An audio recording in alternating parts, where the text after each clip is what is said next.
మళ్ళీ అయితే మాలిని వాళ్ళు పూజ చెడగొట్టడంతో ఇలా అంటూ ఉంటుంది. ఏంటక్క మీరు చేస్తున్న పని, అసలు నేను ఈ పూజ ఎందుకు చేస్తున్నానో తెలుసా, అందరి మంచి కోసం చేస్తున్నానని చెప్పి అంటూ ఉంటుంది.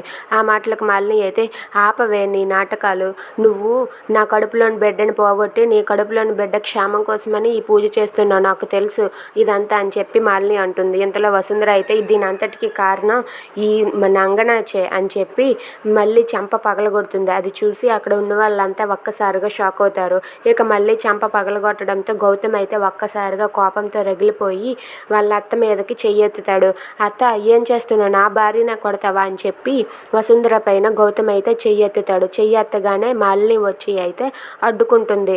ఏంటి మా మమ్మీనే కొట్టాలని చూస్తావా, నేను అలా జరగనివ్వను అని చెప్పి వసుంధరని కొట్టనివ్వకుండా మాలిని అయితే గౌతమ్ని అడ్డుకుంటుంది. ఇదంతా చూస్తూ మళ్ళీ అలా మౌనంగా ఉంటుంది. If you like this video please like, share and subscribe.